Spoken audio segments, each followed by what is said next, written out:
Chester Bennington was never just a voice. For millions of people, he was something they couldn't explain but understood instantly.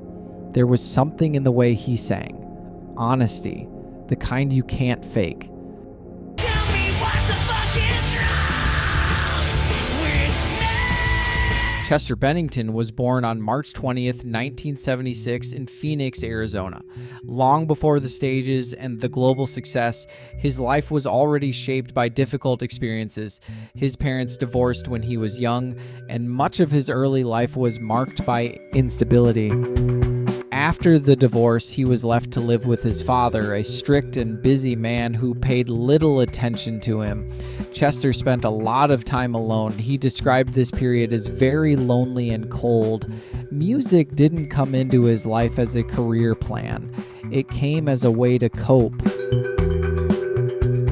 He could sit alone for hours and draw. It wasn't just creativity, but a way to disconnect from reality and hide from people. As a teenager, he was drawn to bands like Depeche Mode and Stone Temple Pilots. He wasn't chasing fame. He was trying to find something that made sense. Before Linkin Park, there was a band called Grey Days. It wasn't a global success story, but it mattered. Chester was already writing, already performing, already shaping the voice that would later define a generation. He could sing melodic, heartfelt parts just as powerfully as he could scream. Some estimates place his vocal range at over 4 octaves. By the late 1990s, the band came to an end, and for a moment it looked like music might not work out the way he hoped. Then came the opportunity that would change everything. Chester recorded a demo and sent it to a band from California that was still searching for its sound. At the time, they were called Zero. That band would soon become Hybrid Theory and then Linkin Park.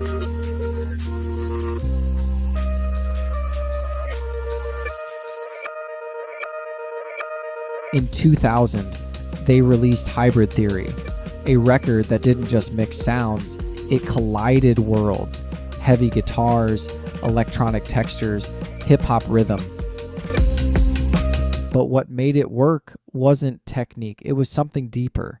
It felt honest, immediate. Songs like Crawling, One Step Closer, and In the End connected with people who didn't always have the words to explain what they were feeling. Crawling earned the band a Grammy Award. In the End became one of the defining songs of its time. But every song on the album is a pure masterpiece. Moreover, when it all combined in one stuff, I can make a whole video about Paper Cut. What about Points of Authority, By Myself, Pushing Me Away? The same story. These are not the songs of the year or of a generation. These are the songs of a lifetime. Hybrid Theory went on to sell over 20 million copies worldwide, but more importantly, it gave a voice to people who felt unheard.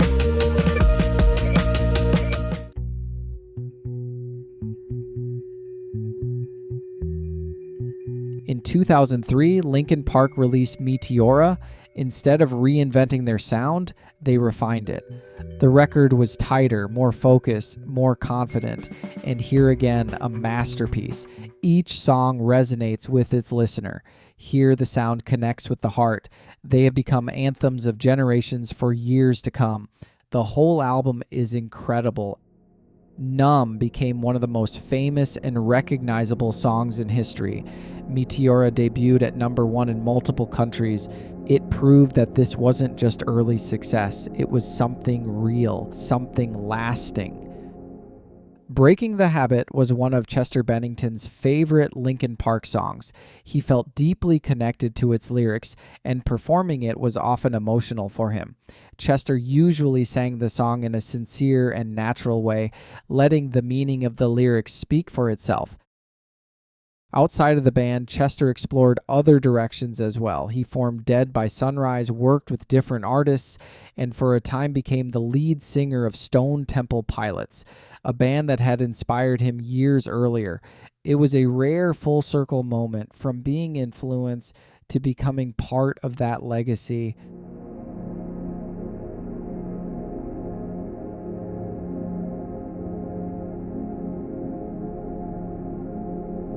But alongside the success, there's always another side.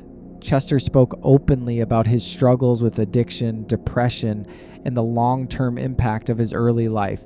There were periods of recovery, times when things felt stable, and moments when it became difficult again. What made it different was that he didn't pretend otherwise. He spoke about it because he knew many people were going through the same things in silence. One of the most important relationships in Chester Bennington's life was his friendship with Chris Cornell. The two musicians shared a deep bond built on mutual respect, similar life experiences, and a passion for music. Chester greatly admired Cornell, whom he considered both a close friend and a mentor. Their friendship became even more meaningful over the years, and Chester was devastated by Cornell's death in May 2017.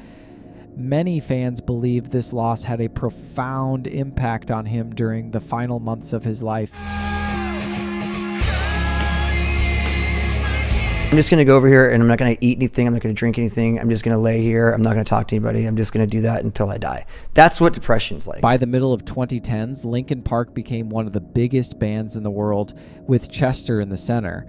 They released their 7th studio album, One More Light, on 19th May of 2017. Just a few months later, on July 20th, 2017, Chester Bennington passed away at the age of 41. And here's one question. Did he know what he was going to do?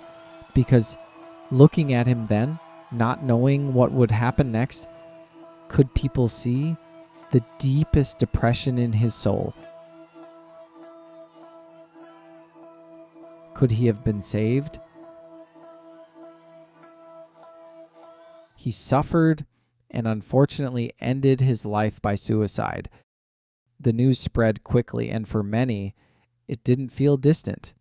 It felt personal. After his passing, the band held a tribute concert in Los Angeles, but more importantly, people returned to the music, to the songs that had been there for them in moments of anger, confusion, sadness, and sometimes relief. His voice didn't disappear, it stayed. He didn't just perform his vocal parts, he lived them. When he screamed, it wasn't just technique or style, it was real. It was a scream coming from deep inside, from pain he had carried for years. He didn't try to be something he wasn't. In his voice, in his words, and in the way he expressed himself. And that's why his presence still feels real. Because he never pretended to be anything other than human.